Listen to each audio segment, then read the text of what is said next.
Well, something that Kibler has going for him in this matchup is his deck applies pressure, and that's a failing of a lot of the other mid-range strategies that we see. Woodland Wanderer, backed up by some removal spells, is a real strategy against 4-color Rally. You'll find in Kibler's deck he does have the Den Protector and Deathmist Raptor package, Woodland Wanderer, Tassiger, Jace, a couple copies of that in here. A bunch of spells, of course, in Kolaghan's Command, Fiery Impulse, Murderous Cut, Sarkhan Unbroken, Kiora, and a Lumbering Falls in the mana base. That's how we're going to start things off here in round number 1 of 16 here from Las Vegas. A Flooded Strand there for Combs.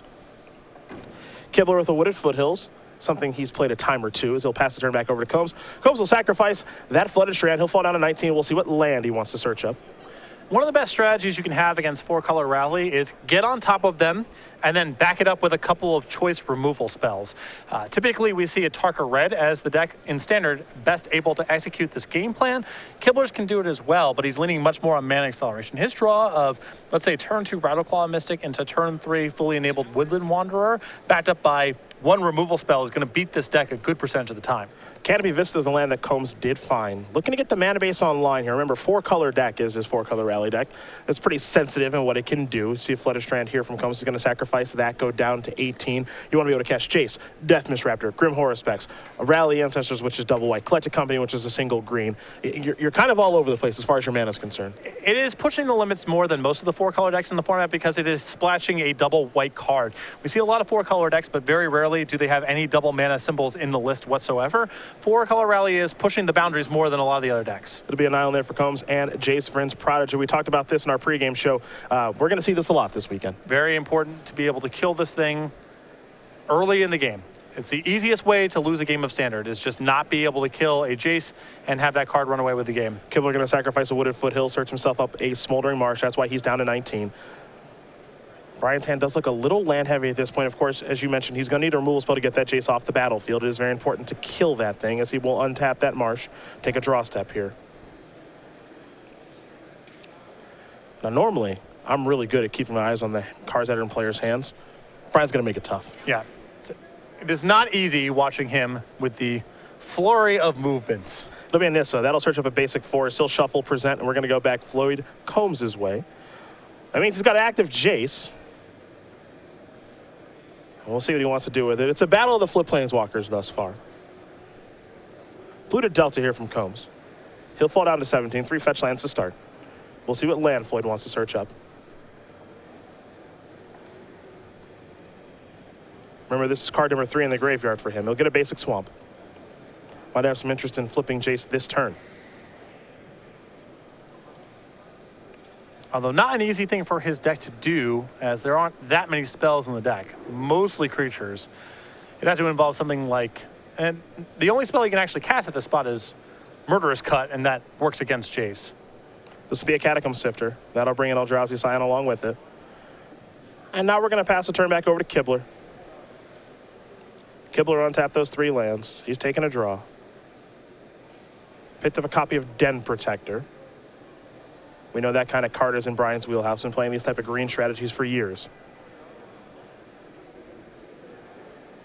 He'll play an island now. And now here's a copy of Kiora. Now some have asked, when is this card going to actually get to see some play? Kibler's giving it a try this weekend.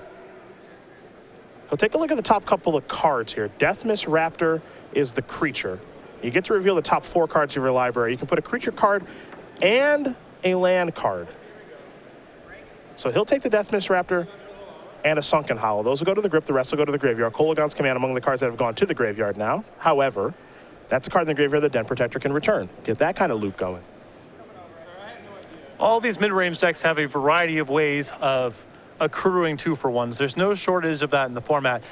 Kibler's deck is maybe shorter than most, but he's making it up with a lot more pressure and a lot more planeswalkers. Yeah, what the Kiora is there is just to draw 2. It might die this turn, it might not. We'll see. What we do know for sure is that Jace is flipping as it discards another copy of Jace, so the Telepath Unbound is here. 5 counters for now.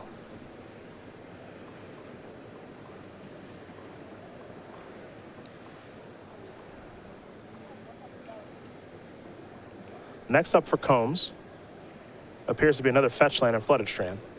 Hasn't played land yet this turn. Going to do a little bit of math on what he wants to do. There is Flooded Strand. That'll help him get to double white if he does have a rally that he's working towards. He'll sacrifice the Flooded Strand for right now. Can search up a battle land if he'd like. It'll enter the battlefield untapped given the 2 basics that are out there. Sunken Hollow appears to be the weapon of choice. And we'll see what comes next here from Combs. Does have the mana available for Collected Company, one of the hallmark cards of this strategy. Jace is going to go up, going to slow down Nissa.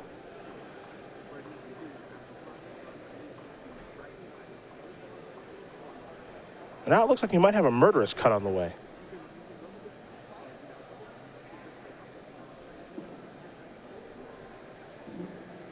And we do. Catacomb Sifter is going to take care of Kiora. Looks like the Scion going to go over to Kibler. He'll fall a little bit lower.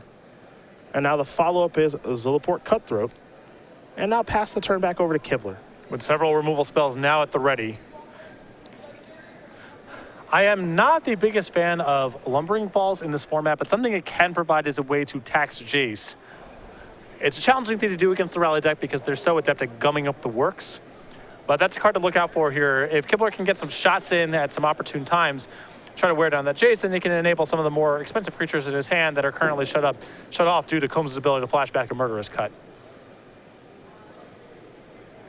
Brian with a Murderous Cut of his own in his hand. Deathmiss Raptor, Sarkhan Unbroken.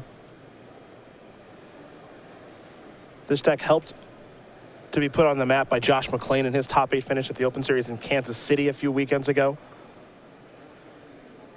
You have to imagine those two players have communicated about the best way to go about building this strategy. Now for Brian, he's going to sacrifice Wooded Foothills. Looks like he'll fall down to 17. See what land he wants to search up. Again, battle lands are online for him as well.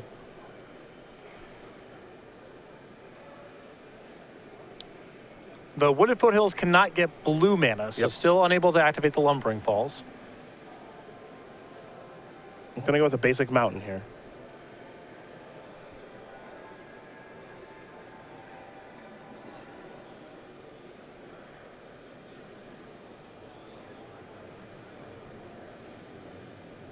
And now we'll see what does come next here for Brian.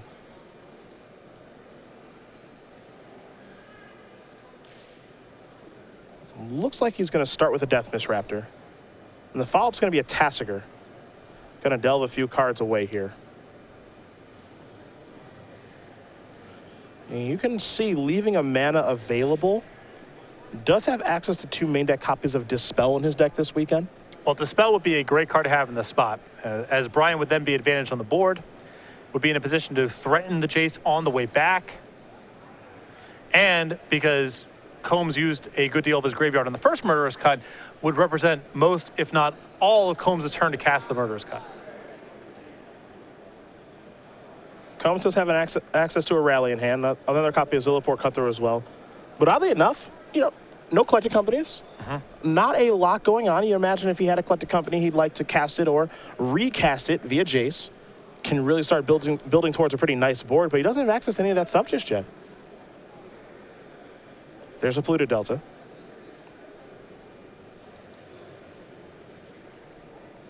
Prairie Stream. It's funny, this is one of the few decks in 4-color Rally, I think that would often prefer just to keep Jace from flipping for most of the game. Yeah. They would really love to have just Merfolk Looter. Not to say Jace is bad, and certainly the other side of Jace flashing back spells is significant, but this deck is really in the market for Merfolk Looter. Looks like that Jace is going to go down 3 counters to recast Murderous Cut. Combs is going to delve away some amount of cards potentially. Could just pay the full 5. There's your payment. Tasker down.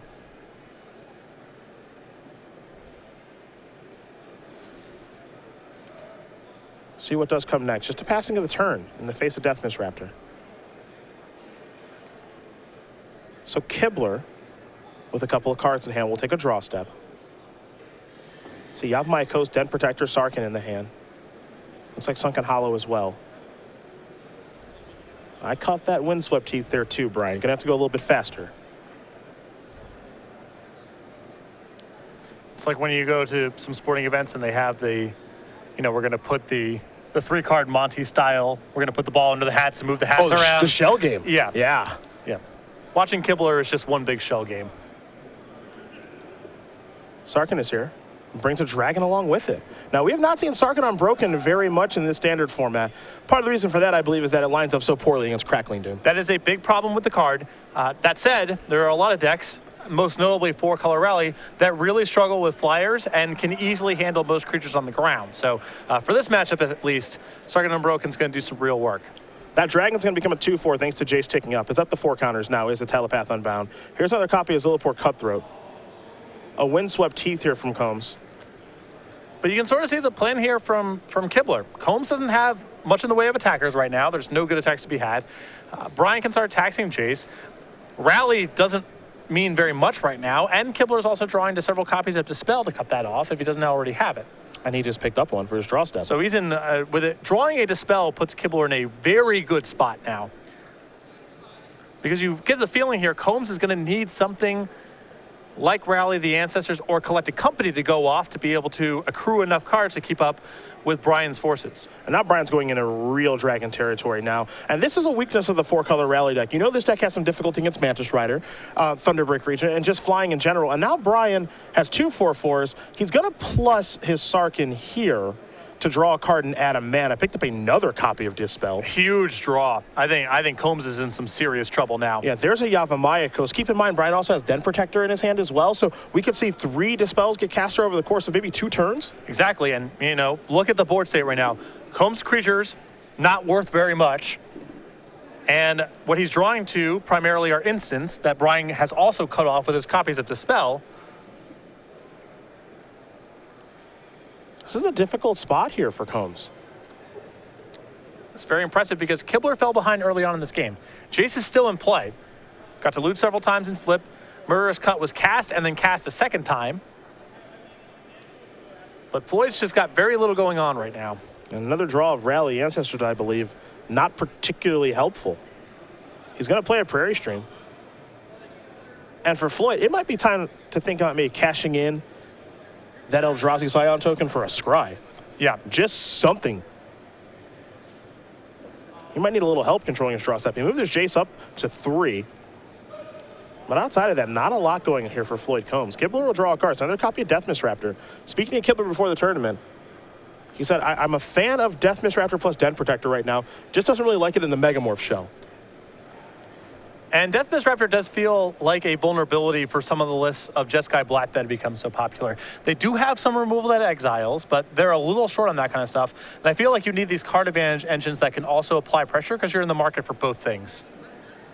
Brian's real dragon that has not been affected by Jace is going to take care of Jace. The other dragon's going to come across for just 2 in the air. Curious to see how he wants to use Sarkin this turn. I believe Brian would argue that they're all real dragons. I apologize.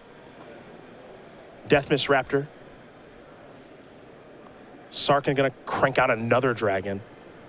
And you have to imagine, when you've got 2 Dispels in your hand, you're playing against Rally, you are feeling pretty cozy.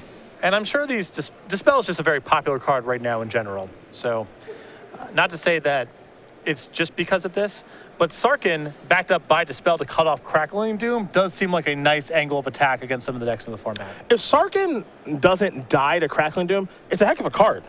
Right, if it ended up at 3 loyalty instead of 2, when you minused it, could be very different. It might make Teamer a playable archetype all by itself. Yep. But the fact that it goes down to 2, the dragon dies to Crackling Doom because it's likely going to be the biggest creature on the battlefield, and then the Sarkin dies, makes it a real issue. But as you said, if you have Dispel to protect it, I'll be talking about something else entirely. Now, here's Sidisi's Faithful. That'll come down here to exploit. You're going to get a couple copies, excuse me, a couple triggers from Zilliport Cutthroat. You also get a Scry from Catacomb Sifter as well, so not a bad draw there. Going to bounce the dragon, and then resolve all these triggers. Now it's time to Scry from Catacomb Sifter. That top card from Combs will now become the bottom card.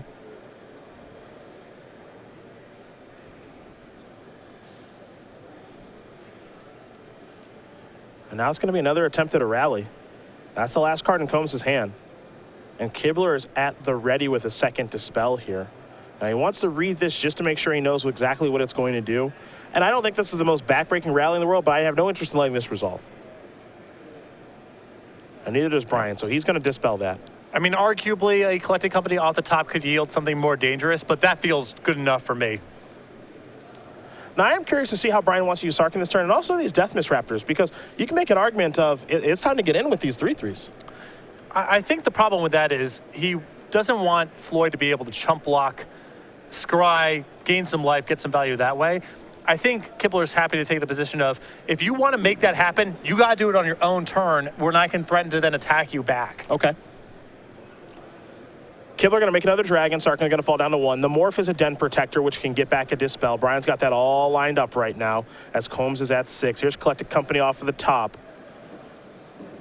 Going to un-Megamorph Den Protector. It'll get a +1/+1 counter. It's going to return Dispel. That'll counter Collected Company. We are done here for game number 1. Brian Kibler going to win game number 1 here over Floyd Combs. Teamer Black up a game over 4-color Rally. Kibler got the board on the ground to parity, attacked in the air, was able to keep Combs off his critical spells with Dispels, and was able to come from behind in a spot where I thought that Kibler had fallen too far behind early in the game to catch back up.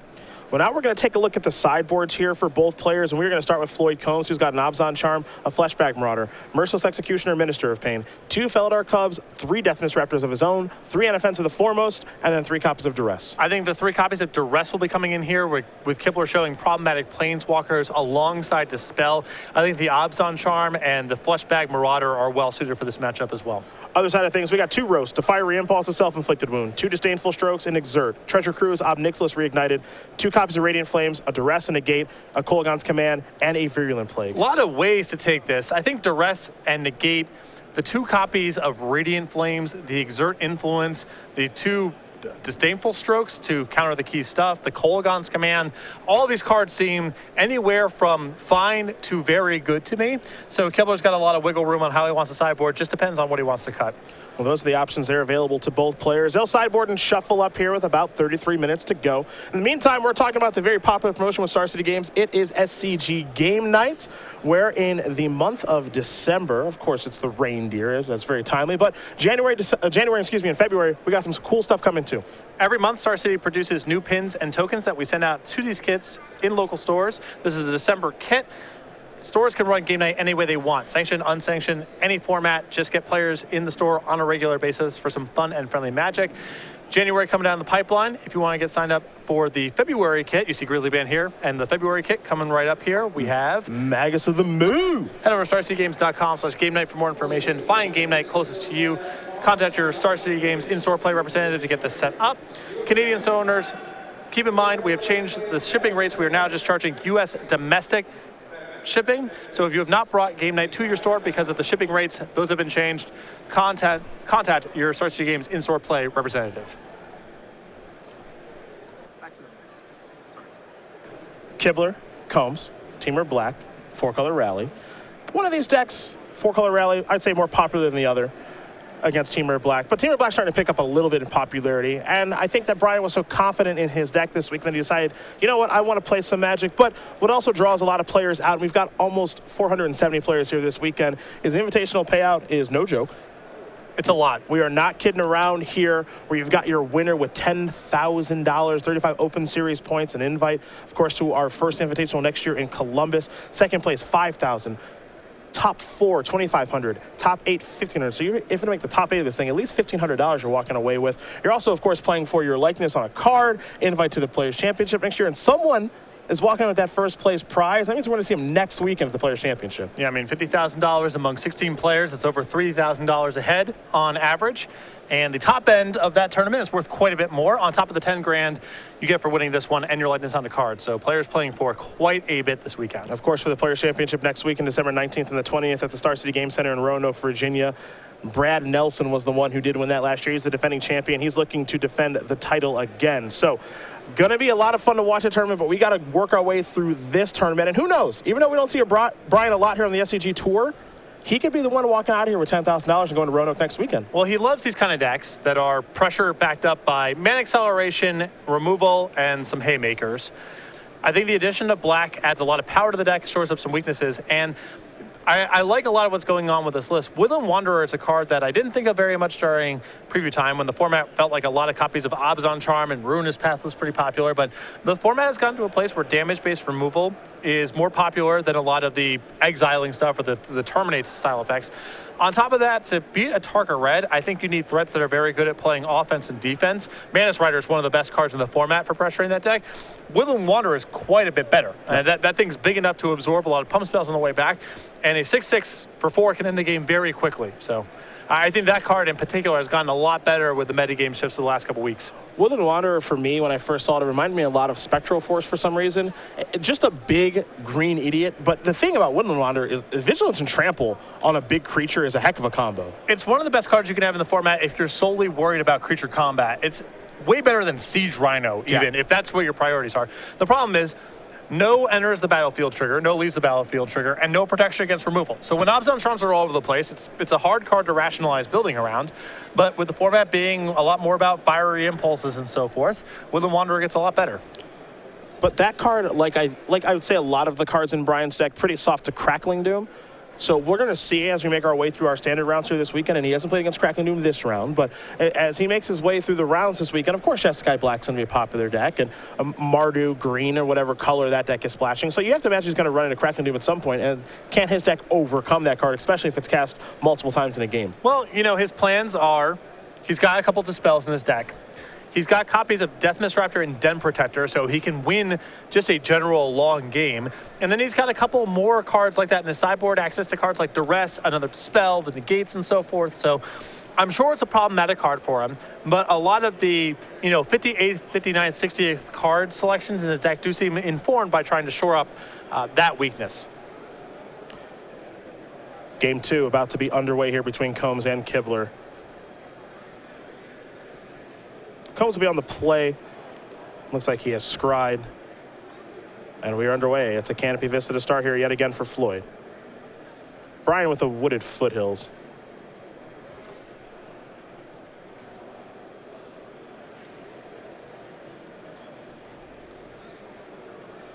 Windswept Heath, a passing of the turn.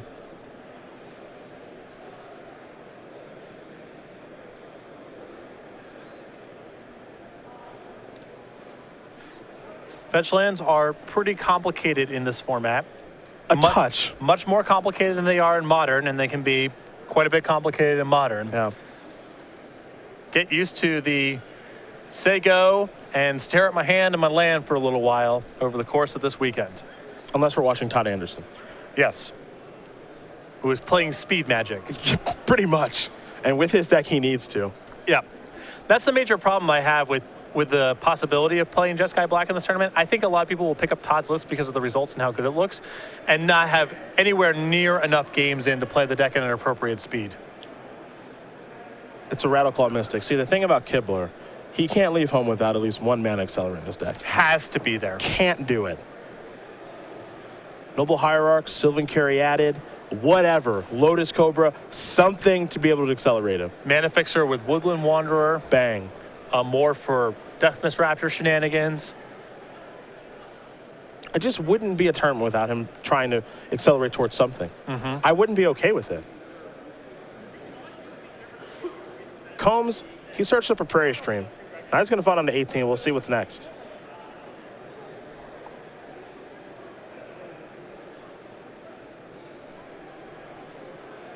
There's a Swamp.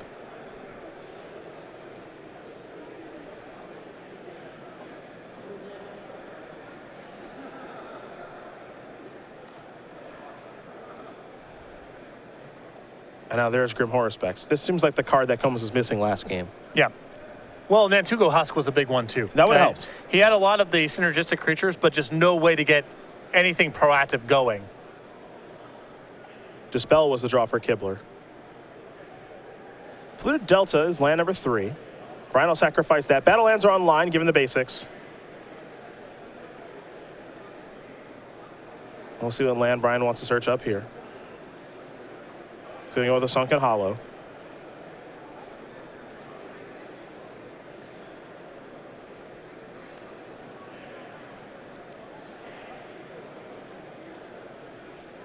There's Kolaghan's Command. Get that off the battlefield, and we'll see what the other mode's going to be. I think he might make Floyd a discard. He will. And I love, love, love the no attack. Little suspicious, but a lot of dispels and such in Kibler's deck. Nantuko Husk passed that turn back. And definitely does not want to give an opening there for Combs to resolve a collected company. Combs might be thinking, you missed out on 2 points of damage, but that's not the case. Next up here for Kibler, he's delving. He'll play a Tassiger. He'll pass the turn back, representing Dispel very hard right now. And Combs has at least one copy of Collected Company, potentially two. The problem here for Floyd is no third land at this point. Now here is a Duress. So does Brian actually have the Dispel? The answer is yes, along with Disdainful Stroke, Negate, Jace, and Den Protector. All right, so Brian sideboarded here, definitely trying to fight over the 4-mana spells. Oh yeah. Oh yeah. It's about the worst hand that Combs can see right now. Pretty hard to pick a hole through it. Next turn, even if Kibler misses his land drop, he can play Jace with 2 mana up and attack you for 4. If he draws a land, he gets Morph down with Kolaghan's Command in the graveyard, and Counterspell mana still available. Dispel down. Trying to take care of the cheapest of the bunch. Kibler will draw. Both players having a bit of mana issues right now. Woodland Wanderer, the draw here for Brian. And now I'm curious if Brian has some interest in maybe saying, drop Woodland Wanderer on the battlefield. I got 2 gigantic threats. You've got a 1-turn window to do something awesome. Looks like he's just going to go with Jace. Maybe take a little more conservative approach. I think Kibler is working from the vantage point of, I don't think Combs can beat this. I got a clock in play. And also he had a fine backup play for that turn, which is just Jace and leave up 2 mana. If Kibler had no option but leave up Counterspell or cast Woodland Wanderer, I think he probably would have cast a Woodland Wanderer. But this play is good enough. Sure. So there's no reason to take any risks.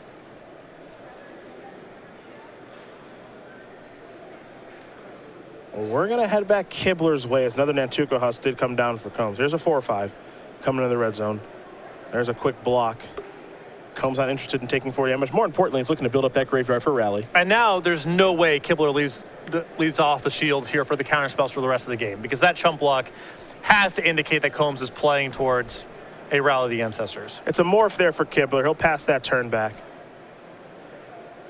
And I agree with you. When you've got Negate and Disdainful Stroke up against this deck, you're pretty comfortable. Pretty good spot. And if Brian works his way into more lands, then we'll see him cast Woodland Wanderer, but he's got a good clock out there already. The plan is very obvious here, which is just mash Combs on the ground and prevent him from playing any of his powerful stuff.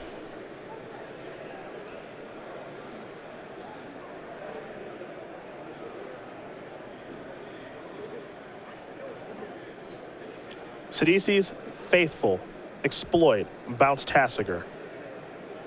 That'll work. And now we're going to head back to Kibler, but he's going to activate Jace first on the end step. See what Brian wants to discard here. He'll discard Woodland Wanderer, so he's far away from that card. Now, if memory does serve, the morph is Den Protector. And swamp the draw step here for Kibler. Going to activate Jace on his turn now. He'll draw and discard. Rattleclaw Mystic.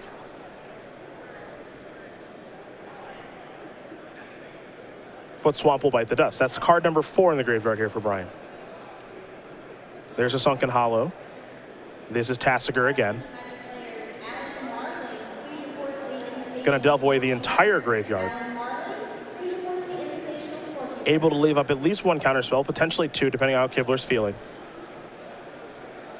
And he's in a commanding position right now. And next turn, if he gets to untap, not even a discard spell as much assistance to Comb here, because Kibler has the Negate, the Disdainful Stroke, and the ability to Den Protector either of those spells back. Brian can activate Tasker if he'd like, and he will. So turn over a couple of cards here. No punishment for really doing this, it appears. Here's a Rally for 1. That'll get back to Faithful. An Exploit will bounce Tassiger. And now here is the trigger. Den Protector is 1, Jace is 2. I think you just give the Jace back, but that's not the end of the world, because that's just something for Jace to discard. Exactly. Kibler's done a nice job of managing the graveyard here, not flipping the Jace when there wasn't a whole lot to do with it. Instead, resets the graveyard, and now, even if he finds something that isn't very powerful with Tassiger, it's just something that can be looted away. A Jace activation here from Kibler. Going to be putting card number 2 in the graveyard. We just got to figure out what card number 2 is going to be. So there goes Jace, predictably.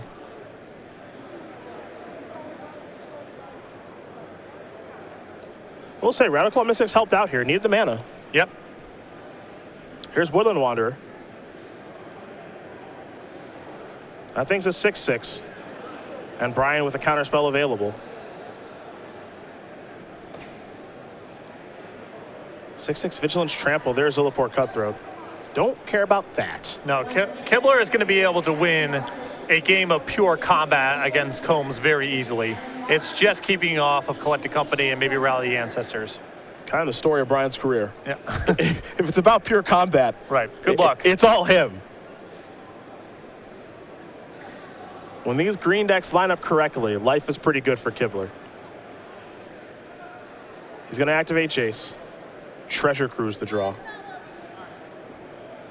He doesn't fill up his graveyard as well as some of the other decks we've seen in the format, so I don't think we're going to see him with a lot of Delve cards.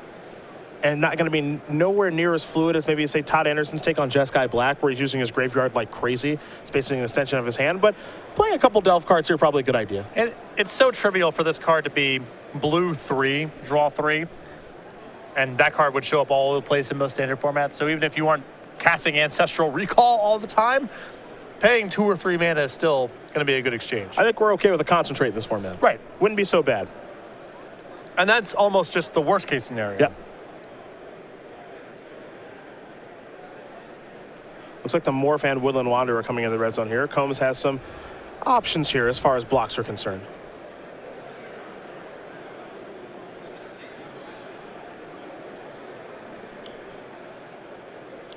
Floyd going to shrug their shoulders, says, I'll jump in front of this. Going to sacrifice Ullaport Cutthroat. And Kolaghan's Command with the sacrifice on the stack is going to go after the Husk. And Brian looks like he's going to return Dent Protector. So Husk down, Dent Protector going to come back to the grip. And I don't want to call it a hard lock, but I don't know how Combs are getting out of this. Kolaghan's Command plus Den Protector plus a bunch of counter spells plus Woodland Wanderers in play seems like you're asking a lot of Combs to get out of this. Pluto Delta has shown up here for Floyd, finally. Took him a long time to draw that 4th land. He's also just facing lethal on the table now. I suppose he is at 9 now, isn't he? Make it 8. Given this Pluto Delta, it's going to search up a land. Battle land, not a good idea right now. It needs a land that's going to enter the battlefield untapped. So Island or Swamp likely on the way. I suppose he could search up a Sunken Hollow if he'd like. That's going to be the weapon of choice. And he's just going to extend the hand because there's no getting out of this one here. As Brian Kibler is going to win this match here against Floyd Combs, 2-0. Teamer Black will take care of 4-color rally. And for Brian, someone we don't see a lot here on the SCG Tour. Gets the job done. He's 1-0. And 2 very good recipes there for beating 4-color rally. One is keep the board at parity on the ground, keep them off of the big plays, and go to the skies. And then game number 2 was just be way bigger on the ground. And again, backed up with some counter spells to prevent Rally Ancestors or Collected Company from resolving.